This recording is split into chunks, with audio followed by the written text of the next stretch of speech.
Bezrat Hashem et Sata Ishmaïa sur le sujet de la hardoute, de l'union entre chacun de nous dans ce peuple d'Israël.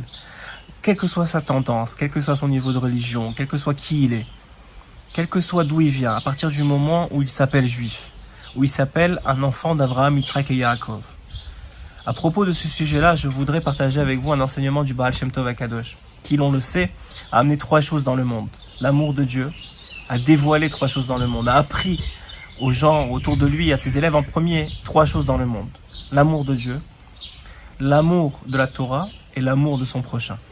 Donc sur ce sujet-là, j'aimerais partager avec vous un enseignement du Baal Shem Tov HaKadosh, Rabbi Israël Baal Shem Tov.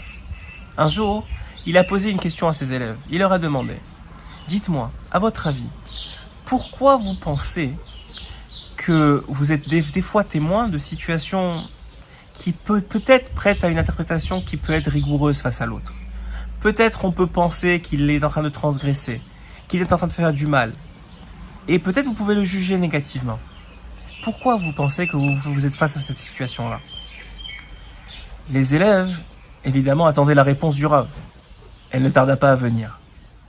Le Baal Shem Tov les regarda et leur dit, écoutez-moi bien, à chaque fois que vous voyez une certaine situation, vous êtes dans l'obligation de juger la personne positivement. Rabbi Nachman explique dans l'écoutez-moi Ran Resh Pebet que la situation elle-même, elle peut être condamnable. L'action elle-même, quelqu'un qui transgresse Shabbat par exemple, selon les lois de la Torah, ça peut être une action condamnable. Mais la personne elle-même ne peut jamais être condamnable parce qu'à partir du moment où il est juif, c'est la preuve qu'il a du bien en lui. Et que s'il comprenait fondamentalement et vraiment, sans toutes les clipotes qui se sont accumulées à cause de l'exil sur lui, jamais il ne ferait une telle chose. C'est qu'il ne comprend pas, qu'il n'arrive pas à comprendre, qu'il ne ressent pas l'importance de la chose. Mais plus encore, le Baal Shem Tov, lui, a dit une chose incroyable. Il a dit à chaque fois que vous voyez quelque chose, une transgression, quelque chose qui n'a l'air pas chalak, comme on dit, pas clair, c'est la preuve qu'il y a cette partie-là, un shoresh, une source de cette partie-là en vous-même. Et c'est parce que Hachem, il vous aime, il veut vous rapprocher de lui. Donc il utilise le fait que la personne en face de vous, elle est en train de faire une transgression, pour vous dire à vous-même, finalement, peut-être sur ce sujet-là, tu n'es pas parfait. Il y a quelque chose en toi, mon fils, il nous parle à nous qui regardons la situation, a dit le Baal Shem Tov, pour te dire, regarde, peut-être chez toi aussi, dans le Shabbat, tu n'as pas assez de joie, ta tefila, elle n'est pas parfaite. Peut-être que toi aussi, tu fais pas attention à tes comportements comme il faut par rapport au vol, si vous voyez quelque chose qui se passe par rapport au vol. Chaque chose qui se passe est en vérité un message pour nous.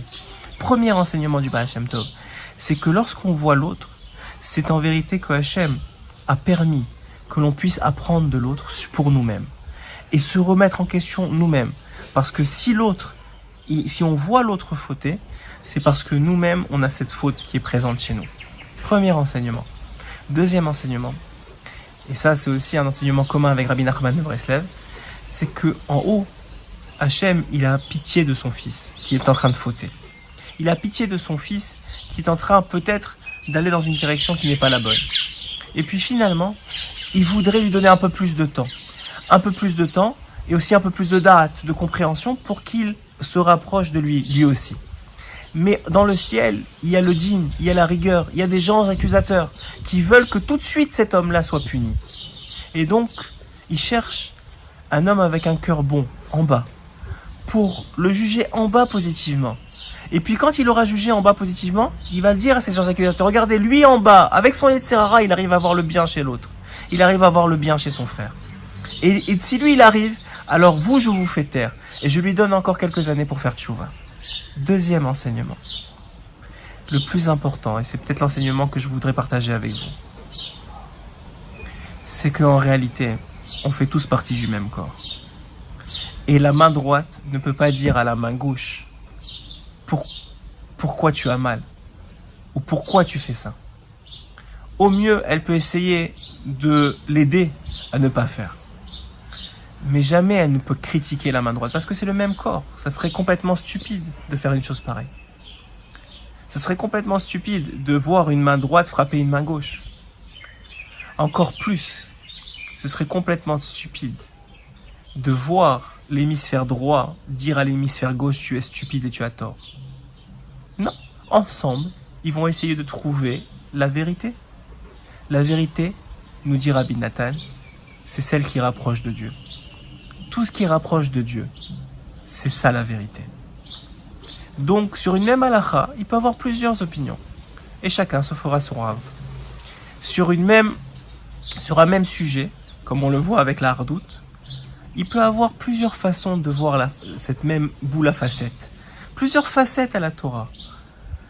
Et en réalité, si je prends ce livre, et je vous dis maintenant, dites-moi, est-ce que la largeur est plus grande que la longueur? Vous allez me dire que la longueur est plus grande.